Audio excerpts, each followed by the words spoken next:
Back in the 80s and 90s, the Bronx was a breeding ground for some of the most ruthless gangs in the nation's history. Among one of the most dangerous ones was SMM.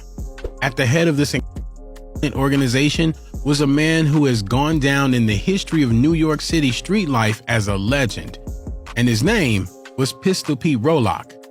Hailing from the notoriously unsafe Soundview projects of the Bronx, Pistol Pete became associated through his father as a boy with world-famous heroin kingpin Nicky Barnes, also known as Mr. Untouchable.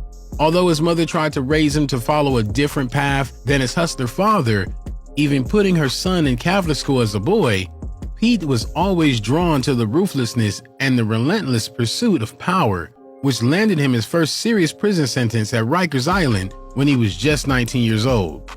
Nicknamed for his ability to draw his gun faster than anyone else in the city, Pete fell into a crew of Bloods during his prison stay who tried to recruit him into the gang, but not one to settle for being a follower.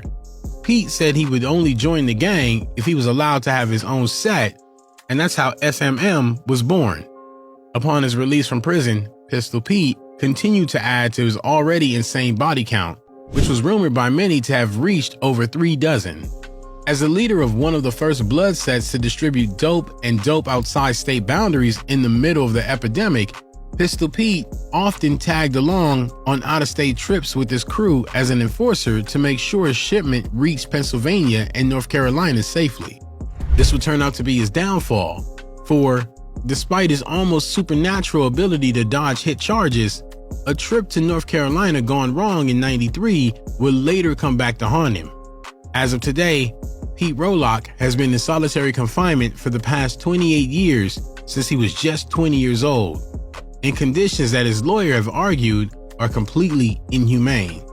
Because he orchestrated several hits from behind bars during his first few stints in prison, the Bureau of Prisons has refused to let him into general population, only allowing him 1 hour of solitary exercise per day. Since his sentencing, Pete has accepted the hand he was dealt and made the best of his situation, even publishing a novel with the help of his family and earning his GED by taking education courses through closed-circuit television. To this day, the legend of Pistol Pete and the chokehold he had on the Bronx at such a young age continues to influence NYC street life. This is his story. Peter Pistol Pete Rolock was born in the notoriously dangerous Southview projects of the Bronx in 1974. His father, Leonard Rolock, was a notorious hustler who was said to be associated with legendary heroin kingpin Nicky Barnes. For the first few years of his childhood, Pete's mother put up with Leonard's criminal behavior, but when Pete turned 3 years old, she decided it wasn't good for her son to grow up in a violent environment like that and left her husband, who ended up catching a 50-year prison sentence for dope charges pretty soon after. During his early childhood, Pete didn't give his mother any problems. She put him in Catholic school and did her best to raise him to be different from his father. But when Pete got into Stevenson Public High School, as a teenager, things changed for the worse. With an unconscious adoration for his father, Pete was soon sticking up people on the streets and chasing money, women, and power in the most dangerous ways he could find. When he was 17, his mother could no longer control him and sent him to live with his father's friend, George Wallace. Despite his mother's good intention, this only made things worse, and pretty soon, George was supplying Pistol Pete and his friends with dope for him and his friends to sell all over the city. As a natural leader and a remorseless hitman, Pete pretty soon had a crew of underlings to help him transport crazy amounts of dope inside and outside of NYC. One thing that really stood out about Pete is that while most gang leaders delegate the most gruesome tasks to their crew, Pistol Pete wasn't about that life. He was by far the most vicious member of his own organization. In his early days, Pistol Pete had a fascination for the glamour of Italian organized crime, modeling his crew after the mafia. Pete's crew soon became the first gang in the Bronx to transport dope out of town, which made him a millionaire before 20 and earned him all kinds of shoutouts and mentions in the music of the era. Often tagging along with his crew as an enforcer on out-of-state trips, Pistol Pete and his boys would transport 8 to 10 kilograms of dope to Pittsburgh and Charlotte, North Carolina at a time. For a while, it seemed like nothing could go wrong for Pete. He had the women, the money, and the power. For fun, he would often stick up people at the legendary Tunnel nightclub in Chelsea and would often hold what he would call wet t-shirt contests, where he and his crew would try to shoot their assailants enough times to get their shirts soaked red. Unfortunately for Pete, his golden years would be cut short real quick after an out-of-town delivery trip in '93 turned sour. As usual, Pete went on that trip as an enforcer. This time, a dealer owed him $90,000 and was late on his payment. When the dealer failed to pay, Pistol Pete threatened to execute his wife, and the cops eventually caught wind of his plans. Even though they booked him and his crew for transporting dope in the van they were driving, he was able to walk by giving a false name and continued on his dope dealing and hit spree for a few more months. In 1995, however, Pete's life went downhill for good. Around that time, Pistol Pete and Carlton Hines, a local basketball player with a scholarship to Syracuse, had some serious beef. Although Hines had a promising future, he had one fit in the dope game and another in basketball. And after allegedly failing to pay Pete some money he owed him, Pete hit him outside a car stereo shop on Boston Road, also injuring his friend, Carlos Mestri, in April of 1994. In an effort to tie off the loose ends of his previous hit, Pistol Pete hit Carlos Mestri later as he walked out of a hip-hop store in the Bronx known as the Jew Man. In 1995, Pete was arrested at Grant's Tomb in Harlem for the hit of Carlton Hines, a charge he eventually ended up beating because there were no eyewitnesses to the crime. He hit the only one, remember? Still, he was required to do an 8-month mandatory sentence at Rikers Island for possessing a gun. This was another major turning point for Pistol Pete, as during that stay at Rikers, he was recruited into the Bloods, who gave him his own set at his request.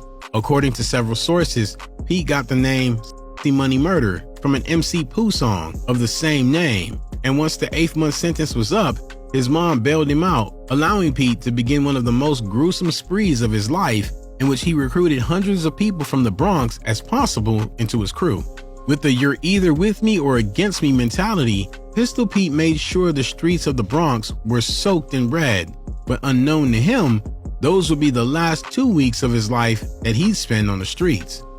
Later that year, Pete was booked into custody after the feds matched up his prints in the NCIC computer database with the drug-filled van from his 1993 trip to North Carolina, and with the help of David Gonzalez's testimony, one of Pete's former associates, he was transferred to the Charlotte-Mecklenburg County Jail in Charlotte, North Carolina to await trial.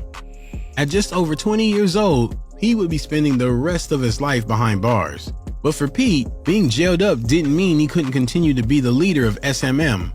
In 1997, after he was transferred into a jail in Carolina to face his charges, he sent a coded letter to his girlfriend that led to the hits of 2 men during an annual Thanksgiving football game between residents of the South View and Castle Hill houses in the Bronx.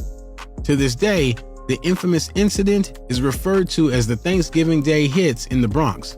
As it was later revealed, Pete was worried that another one of his associates, David Twin Mullins, was cooperating with the government and would end up making his sentence worse, so he ordered his hit.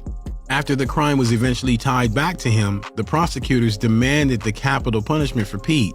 It was eventually agreed that he could have a plea deal as long as it would include a mandatory life sentence. Another big demand the feds had was that because Pistol Pete had ordered some of the hits he pleaded guilty to from jail years earlier, he would have to be placed in solitary confinement 23 hours a day and barred from communicating with anyone from the outside except for his immediate family.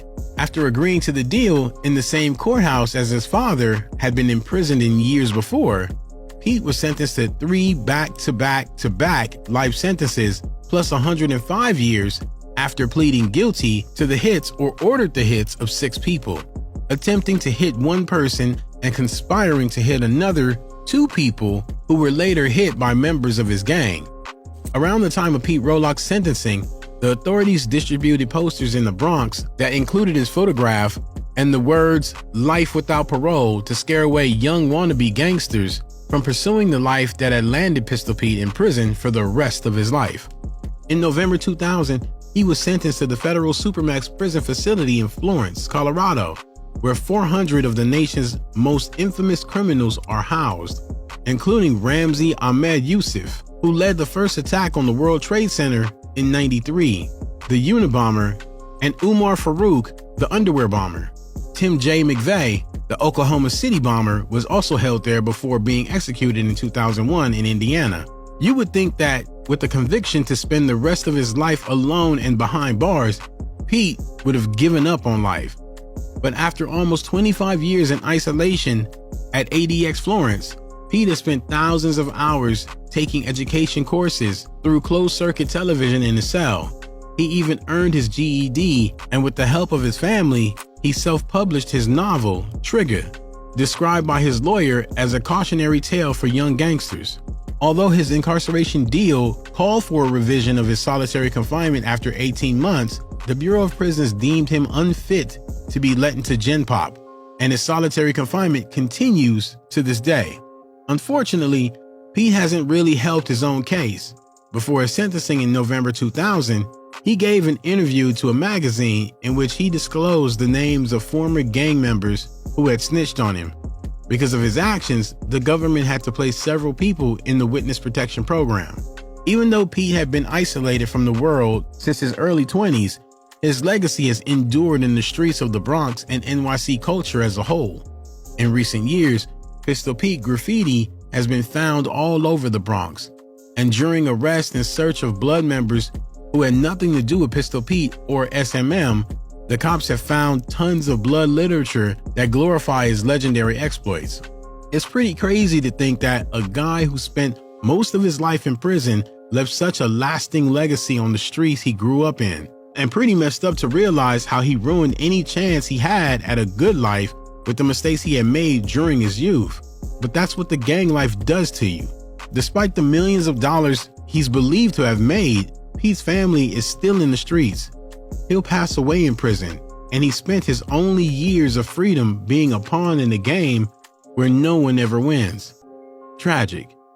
As of today, SMM is still active in New York City, though much less powerful than when Pistol Pete was at the head of the organization.